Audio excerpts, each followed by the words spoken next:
What's up, ladies and gentlemen? What you're looking at is the tool that we're going to be building together. What I want to give you with this tool is not just the ability to estimate your mortgage payment, which is just one piece of the pie, one piece of the puzzle. It's this top piece right here, but also to understand a little bit about how to estimate all of your expenses as a homeowner that include property taxes, homeowners insurance, mortgage insurance, utilities, and HOA. Some of these may apply, some of these will apply, and some of them might not. Like mortgage insurance doesn't always apply.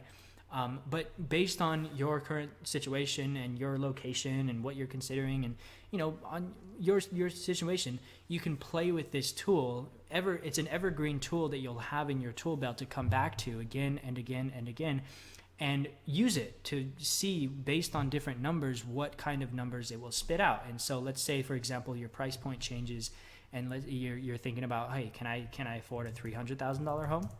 And you can see how it affects your expenses over here. And over here, let's say that you're able to negotiate a lower interest rate from 3.5 to 2.8%. Doesn't really change your monthly that much. And there's a thing called an amortization schedule, which you can see. Basically, you can have this loan, and instead of just seeing the monthly payment, you can actually calculate out exactly how much interest you're paying and how much principal you're building, which is equity in the home you're building over time. That I'll show you in different videos. But my point here is I want to give you an understanding of all of these things in a more comprehensive and holistic way, so that you can estimate these things ahead of time and get a clear understanding of what can I afford, what should I be aiming to do, what should I be aiming to negotiate. Should I really care that much about interest rate, or does it not really matter that much? And if I'm looking into a property in Texas, it's 2.5%. What if I were to move to a place like Colorado and it was something like 2.5% instead? And how would that affect my expenses, and is it worth it, right? Like, all of those questions you can play with into infinity, because you now have this tool that will be able to handle all of that calculation in an instant for you again and again and again. So let's get started. To begin, the first part of building any good Excel tool is labeling. So get all of these labels down. If you want to put them in slightly different order in different places, that's totally fine.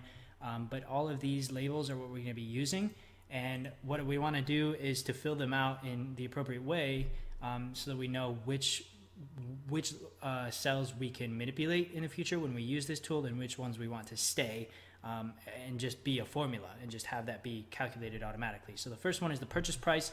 That I want to be able to adjust, right? Because I want to be able to look at different prices of homes based on like the market, and not be able to, there's not really a calculation for that. It's just what's quoted out there and what I'm looking for. So let's just start this at, like, say, 250,000, and then the down payment, the percentage we want to be able to manipulate ourselves, but actually the amount of money that we're putting down, I want that to be calculated. That's my personal preference, because we generally think of down payments in terms of percentage. If you want to do the vice versa, that's totally fine. But I'm going to do equals for the formula, multiply the purchase price of the property multiplied by how much I'm putting down myself, and that's 20%, so it's $50,000. I'll go ahead and make these and this one, since it's also currency. Come up here to currency, make those currency, so good to go. The loan is a calculation. That's how much we are paying for the house total, minus the amount that we paid for ourselves, and therefore we don't have to borrow that amount. 200,000. The rate itself is not a calculation. It's just a number that we've gotten from the bank. That's the price. That's the rate at which they're charging us for the money that they're loaning us. The annual compounds per year, that's generally just 12. Oh, whoops, that's time. Never mind, time in years. Time in years is the length of the loan. Generally that's 15 or 30, so I'll go ahead and put 30. Annual compounds, generally that's 12. Periodic interest rate is the interest rate that we have divided by how many times it's compounded per year, and so in our case it's 12, and that's a cell reference again, so that we can have the dynamic flexibility. Total number of periods is how many periods there are per year multiplied by the number of years that there are. And then finally we come down here to payment, which Excel actually has a formula for. It's PMT. So you see here it calculates the payment for a loan based on constant payments and a constant interest rate.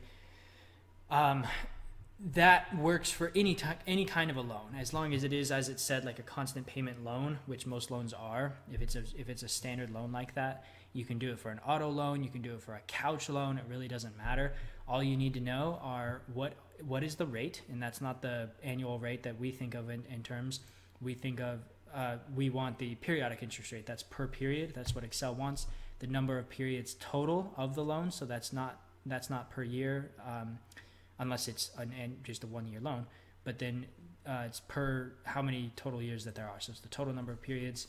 The present value of any loan is how much we borrowed. So in our case, it's 200,000, and the future value of any loan is, of course, 0, because we're killing it off. That's where that word mortgage comes from. Mort, as in mortal. It comes from killing off the loan. This is always 0, as in my experience anyway. I honestly don't fully understand what it means to do the end of the period versus beginning of the period, but I've always done 0, end of the period. So got that figured out. We got the payment, and now we're done with a very with most of the kind of upfront lifting. Before moving on here, I'll just quickly annotate these ones that are calculated, or excuse me, that are not calculated, that are typed in manually with that color that tells us in the future when we come back to this tool, okay, these are the ones that I can play with. These are the ones I can play with to see the different numbers as they change based on my playing. The mortgage payment itself, we're going to come over here. The only difference I'm going to do here is I'm going to do a formula called absolute, or absolute value. And that just takes this value here and it turns it positive. It's just distance from 0, so it turns it to be always positive. And the reason I want to do that is because I want all of these numbers to be positive, and I also want them all to be represented in currency. So got currency there of mortgage payment, and then we're going to be adding all of the rest of the expenses that we're estimating to get the sum of the total cost of what it costs to live in this home of ours that we're thinking about purchasing. So property taxes, these three, property taxes, homeowners insurance, and mortgage insurance, are always thought of, or generally thought of, I probably risky to say always, but generally thought of in terms of percentage. So I'll come over here to percentage, and I'll also do the green, because these are the ones we're going to be manipulating, and these numbers over here, the monthly cost then based on the percentages, are what are going to be calculated. And then here, these are the ones, utilities and HOA, we're going to come in here and just input them manually. So property taxes in a place like Texas, where I'm at, 2.5% is pretty typical. If you're living in a place like Colorado, it might be more like 0.5%. Homeowners insurance, let's say pretty typical, I expect, is probably like 0.33%, and then mortgage insurance is more like 0.75%. That fluctuates between 0.5% and 1%. And mortgage insurance, what that is if you are taking a loan for if you only have enough money to put less than 20% down payment, so if you're not able to do 20% down payment, let's say you do an FHA loan for 2.5% down, 2.5% down puts the banker at higher risk because you haven't put as much of your own money forth toward that investment, toward that loan, or that home purchase. And so mortgage insurance is a way, it's an expense that you're responsible for that covers the banker in the case that you default on your loan. That's my understanding. I'm no expert, of course, but if you have a 20% down payment, then that mortgage insurance will not apply to you, and you won't have that monthly expense, so you'll just put that at 0. So that's what that is, 2.5%. Property tax, what that means is that of the purchase price of the home, we're paying 2.5% of that per year. And so what we want to do is we want to calculate in parentheses first what that number is, right? How much we're responsible for per year. So that's that purchase price multiplied by the 2.5%, but then having that be in parentheses so that we can then divide it by 12 to get the monthly expense, because that's what we're calculating over here on this side. And then I'm going to drag this down through here because we're going to be the same thing. But there's one thing that I'm missing, and the reason, what that is that I needed to be able to reference the purchase price itself again and again, whereas this one, it's correctly referencing 2.5% and then 0.33% and then 0%, but I want it to be continuously referencing $250,000 and not that one and then that one as they are. And so the way to fix that is you come in here, and the one that you want to fix to just look at that cell itself is F4. and that will give it absolute referencing, which means that Excel will now, based on the $, stay in column D, and based on the $, stay in row 2. So go ahead and enter that change and then drag it down, and it should fix our thing. So 0.75.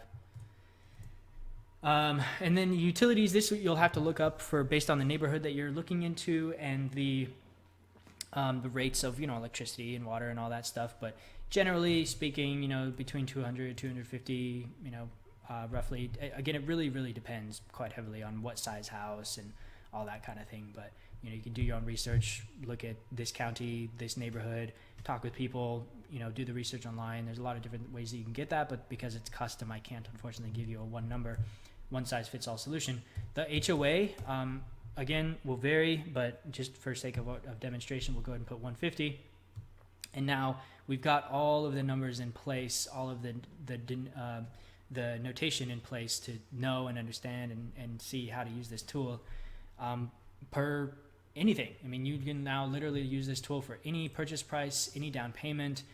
You can even go so far as there's a way to automate this so that if it's 20% or more, then this will automatically become 0, and you don't even have to calculate that anymore. It'll be an automatic calculation of whether it's 0 or something else.